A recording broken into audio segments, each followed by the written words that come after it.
যদি আমরা এভাবে বের করতে চাই সূর্যের ভর কিভাবে বের করা যায়, আমরা যদি ধরি এভাবে যে এটা একটা সূর্যের কক্ষপথ বা এটা সূর্য মনে করো, এটা হচ্ছে একটা এম, সূর্যের একদম ভূপৃষ্ঠে মানে সূর্যের ভূপৃষ্ঠে একটা বস্তু আছে জাস্ট টাচ করে আছে, দূরত্ব যদি হয় r, সো আমাদের এইদিকে একটা ফোর্স কাজ করবে, এটার নাম হচ্ছে গ্র্যাভিটেশনাল ফোর্স, আর এটা একটা কাজ করবে হচ্ছে সেন্ট্রিফিউগাল ফোর্স।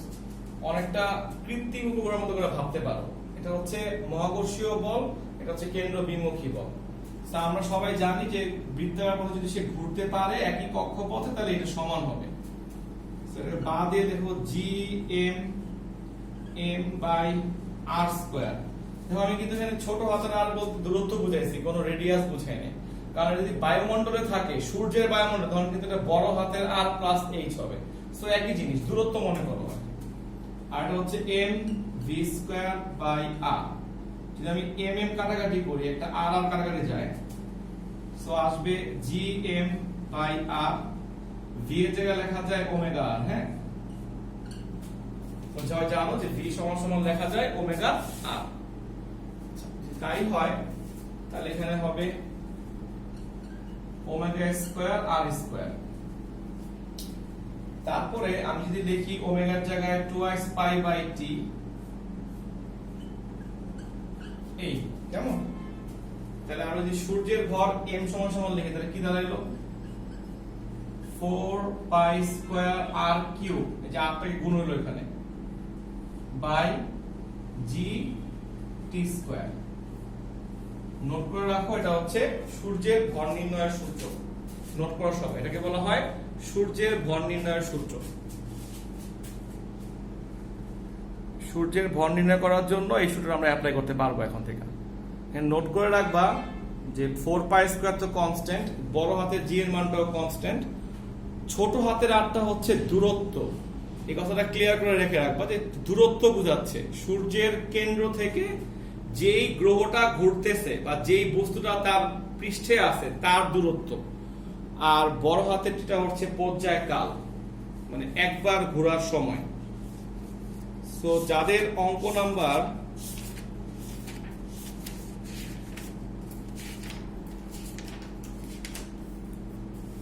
6.22, হ্যাঁ সমস্যা,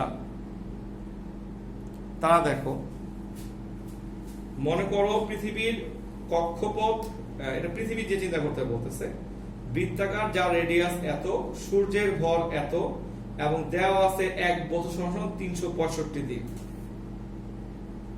আচ্ছা,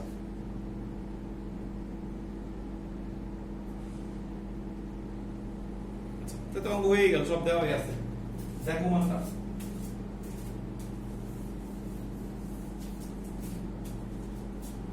যেহেতু ওরা বড় হাতের টি দিয়ে দিছে 365 দিন, তুমি তো বুঝতেই পারতেছো যে এটা যদি আমাদের সূর্য হয়, এটা তার কক্ষপথ হয়, তাহলে এখানে পৃথিবী তার চারপাশে ঘুরতেছে এই। সো এই দূরত্বটা হচ্ছে আমার জন্য আর। এখানে ওরা কক্ষপথ বৃত্তাকার, এটা কিন্তু পৃথিবীর রেডিয়াস বলে নাই, বলছে কক্ষপথটা বৃত্তাকার যার রেডিয়াসটা হচ্ছে এটা। সো দূরত্বটা হচ্ছে আর। সো তোমাকে আর দেওয়া আছে, এটাকে সেকেন্ড বানাতে নিতে পারো। এটা হচ্ছে 1.5 10 to the power 8 into 10 to the power 3, এটা মিটার হয়ে গেল।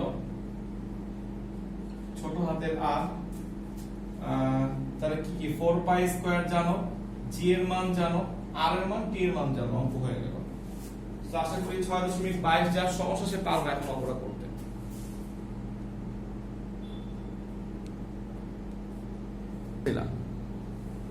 রাইট, সবাই অবশ্যই মুক্তিবেগ করছিলাম। মনে করো আমি কিভাবে প্রমাণ করছিলাম, বলছিলাম W সমান সমান ইন্টিগ্রেশন এফ ডি আর। রাইট, আমি বলছিলাম এটা হচ্ছে পৃথিবীর রেডিয়াস থেকে অসীম পর্যন্ত নেওয়া লাগবে। মুক্তিবেগের সংজ্ঞায় বলা হয়েছিল যে পৃথিবী থেকে একটা বস্তু যদি ছুড়ে দেওয়া হয় সে অসীম দূরত্বে চলে যায় আর ফিরে আসবে না। কিন্তু এই যে অঙ্কটা বানানো হইলো, যে অঙ্কটা তোমাকে দিছে এখানে পরীক্ষায়, এই অঙ্কটা কিন্তু বলে নাই অসীমে গেছে, বলছে যেই উচ্চতায় গেছে তুমি লাইনটা খেয়াল করো, যেই উচ্চতায় গেছে, সো আমরা যে মুখস্থ সূত্রটা জানতাম জি এম এম বাই আর, তোমাকে আগের দিন লেখা দিয়েছিলাম খাতায় 4 কোণা বক্স করে, যে এই সূত্রটা হচ্ছে পৃথিবী থেকে অসীমে যাওয়ার জন্য কোন বস্তুর উপর কাজ, এটা হচ্ছে ডাব্লিউ। কিন্তু এখানে অঙ্কটা পেজ বি লাগাইছে যে ওরা বলছে না, অসীমে যায় নাই, যেই দূরত্ব পর্যন্ত গেছিল ওই দূরত্ব তুমি বের করো। সো তুমি ওটাকে h ধরতে পারো, তুমি এটাকে x ধরতে পারো, তোমার ইচ্ছা এটা। সো এখানে ওরা করলো কি, সূত্রটা বানায় নিল। তোমার এখানে যখন তুমি অনেকে ভয় পেয়েছো যে সূত্রটা কেমনে আসলো, দেখা দিচ্ছে আমি, দেখো তাহলে f মানে কি ছিল gmm/r², আমি gmm টা বের করে দিলাম।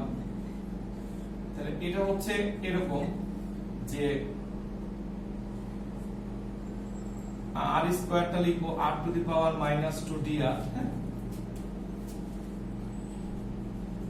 তাহলে এটা হবে, তুমি জানো যে r⁻⁻1/-1 আসবে, তোমরা করছো আগের দিন এই কাজটা, শুধু এখানে করছিলা অসীম দিয়ে করছিলা কাজটা।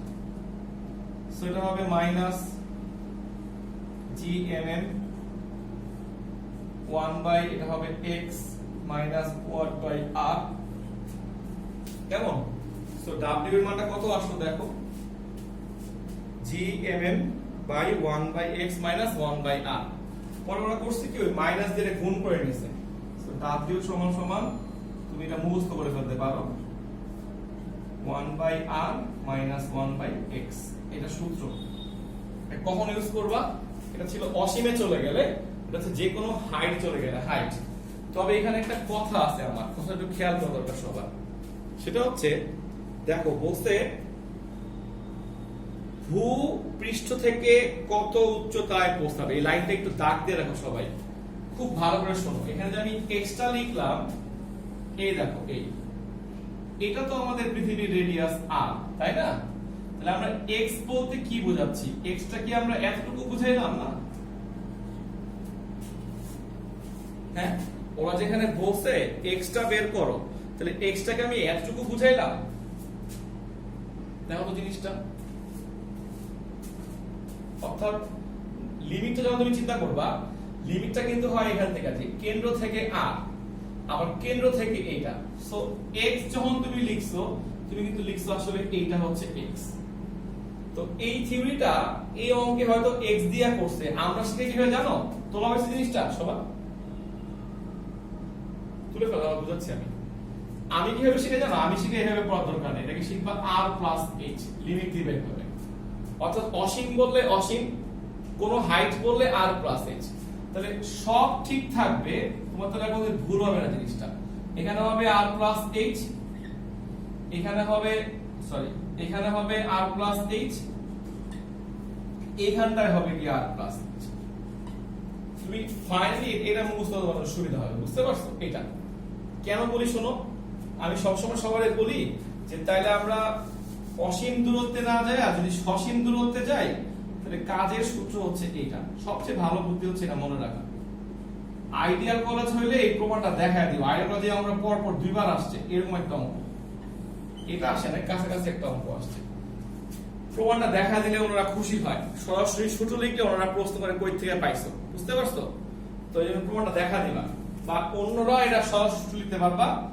যদি এটা অসীম বলে, তাহলে h এর মানটা হবে অসীম, বা পুরো r+h এর মানটা হবে অসীম। তো সামথিং 1 অসীম মানে তো 0, এটা বাদ হয়ে যাবে, এটা চলে আসছে। অর্থাৎ অসীম বললে এই পার্টটা 0 হয়ে যাবে, তখন সূত্র হবে gmm/r।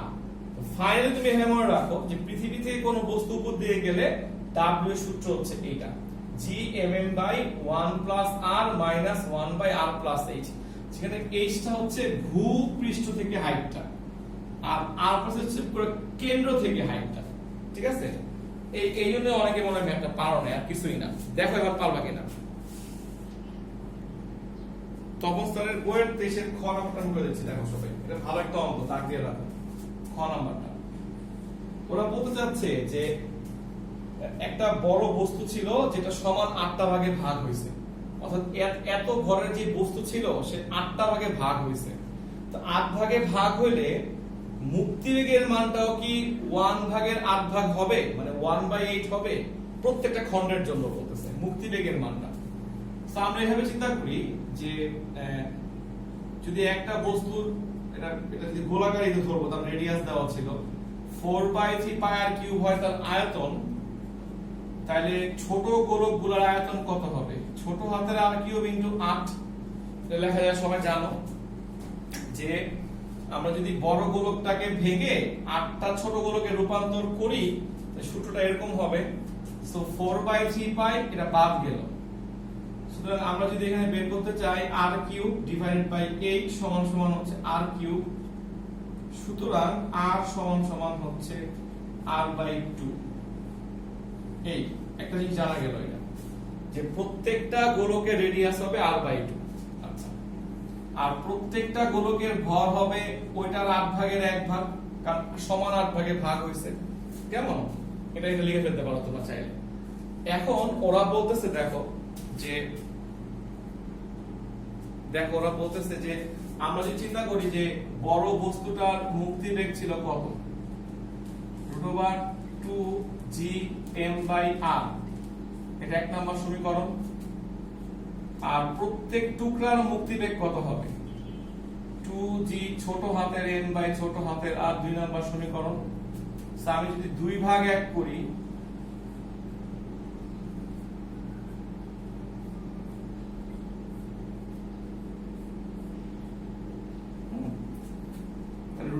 চলে গেলাম 2gm/r ইনটু করলে উল্টা যাবে, এই তুমি ছোট হাতের m এর জায়গায় বলবা m/8, আর ছোট হাতের rটা হচ্ছে r/2। কেমন? r কাটাকাটি গেল, mm কাটাকাটি গেল, উল্টায় গেলে এটা হবে 1/4, 2 চলে গেল উপরে, 2/8 মানে 1/4, তার মানে হচ্ছে হাফ। অর্থাৎ আমরা ফাইনালি লিখব যে ছোট গুলার মুক্তিবেগ হবে বড়টার অর্ধেক, নট 1/8। দেখো সবাই, হাফ হয়ে গেল জিনিসটা। ছোট গুলার মুক্তিবেগ হচ্ছে বড়টার হাফ, 1/2 আসতেছে। তাহলে v1 ইনটু হাফ। সো এটা হচ্ছে সূত্রের অঙ্কটা। আচ্ছা ঠিক আছে, এটা দিচ্ছি কেন আমি বুঝতে পারছি। তো ওরা যখন প্রশ্ন করছে যে এই ছবির জন্য এই গ্রহটা মিলে যাবে কিনা, দেখো যখনই এই চ্যাপ্টারে কোনো কোশ্চেন আসবে এরকম যে কোন একটা গ্রহ হারা যাবে কিনা, কোন একটা জিনিস ফিরে আসবে কিনা, আমাদেরকে মুক্তিবেগ বের করতে হবে। সো কৃত্রিম রোগের বেগটা আগে আমরা বের করি। আমরা সবাই জানি √gm/r+h, সবাই জানো এটা না? এটা বের করছিল কেউ? আমরা বলতে পারবো মানটা কত আসে। এখানে h হচ্ছে 700 কিলোমিটার নাকি, না না না আর হ্যাঁ 700 কিলোমিটার, h টা হলো 700 কিলোমিটার, মানে 700 × 10⁻³ করছিল কেউ অঙ্কটা? এটা ক না করে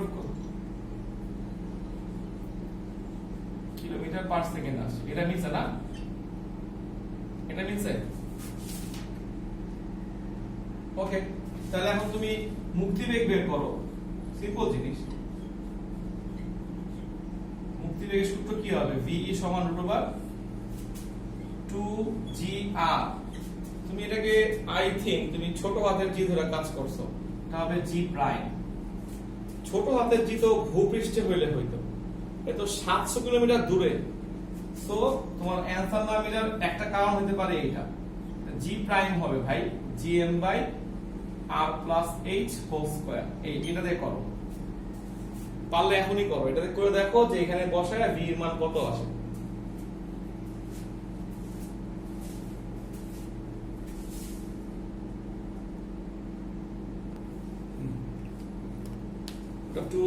√g'(r+h) ডিভাইডেড বাই r+, কাটাকাটি গেলে এটা আসবে। আই থিংক এটা মিলে যাবে, সবাই করে দেখো।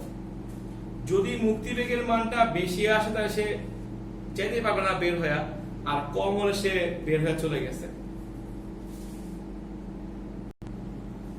মানে 34 নাম্বার যে ম্যাথটা, এটা তুমি দেখো, ওদের প্রথম ভুলটা হচ্ছে ওরা বলছে 90 কেজি ওজন। তো ওজন বললে 90 কেজি ওয়েট লিখতে হবে, শুধু নাম্বার 0 খাবা। সো পৃথিবীর জন্য ওজন হচ্ছে m × g, আর চাঁদের বা মঙ্গলের ওজন হচ্ছে m × gm। মানুষের ভর তো আর চেঞ্জ হচ্ছে না। তো মঙ্গল গ্রহের ভর দেওয়া আছে এইটা, চাঁদের মঙ্গল গ্রহের রেডিয়াস দেওয়া আছে এইটা, আমি সূত্রগুলো লিখে অনুপাত করে দিছি, কাটাকাটি গিয়ে এটা চলে আসছে। সো তুমি যদি WM/WA করো, WM/WE করো, তাহলে এটা কাটাকাটি গিয়ে GM/GE আসছে, যার মানটা হচ্ছে আমরা লিখছিলাম 4/9। তাহলে WM মানে কি, WE দিয়ে গুণ হবে, সেটা হবে 40 কেজি, একটা ওয়েট লিখে দিলাম, ঠিক আছে।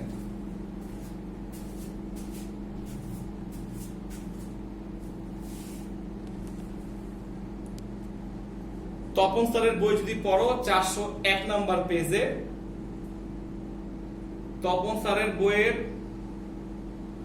401 নাম্বার পেজ 6.10 এর উপরে যে প্রমাণটা লেখা আছে, কোশ্চেনটা শুরু আমি বলি। পৃথিবীর ব্যাস বরাবর একটা গোলককে ছেড়ে দিলে, মানে একটা বস্তুকে ছেড়ে দিলে সুড়ঙ্গ পথে বস্তুটার গতি প্রকৃতি কেমন হবে। মানে গতি প্রকৃতি বলতে আমি যদি ওই সুড়ঙ্গ বরাবর লাফ দেই তাহলে আমার গতিটা কেমন হবে, আমারটা কি স্পন্দন গতি হবে, পর্যায়বৃত্ত গতি হবে, নাকি সরলরৈখিক গতি হবে, এটা প্রশ্ন করছে। আর সেকেন্ড কোশ্চেন করছে আমরা কি তাহলে কোনো এক সময় বা কত সময় পরে ওখানে পৌঁছাবো, বুঝছো। এই জিনিসটা আমি ক্লাসে এখনো পড়াই নেই, না পড়ানোর কারণ হচ্ছে অ্যাকচুয়ালি এই গতিবেগটা হবে সরল চলন্ত স্পন্দন গতি, অধ্যায় 8 পড়ানোর সময় আমি এই হিসাব শিখাই দেবো যে কি। সো এটা মার্ক করে রাখার সময় আমি এটা এখনো পড়াই নাই, কেমন। তুমি চাইলে রিডিং করতে পারো, কিন্তু একটা পোর্শন হচ্ছে অধ্যায় 6 এর, একটা হচ্ছে অধ্যায় 8 এর। সো অধ্যায় 8 পড়ালে তুমি জিনিসটা বুঝতে পারবা যে কেন এটা পর্যায়বৃত্ত গতি হচ্ছে, তাহলে আবার আমাকে অধ্যায় 8 পড়ায় আনতে হবে, ঠিক আছে। নেক্সট উইকে পড়ে ফেলবো, এটা লিখে রাখবো, এটা মাস্ট পরীক্ষায় আসবে কোশ্চেনটা, মানে অঙ্ক আকারে আসবে, এইভাবে আসবে না, অঙ্ক আকারে আসবে।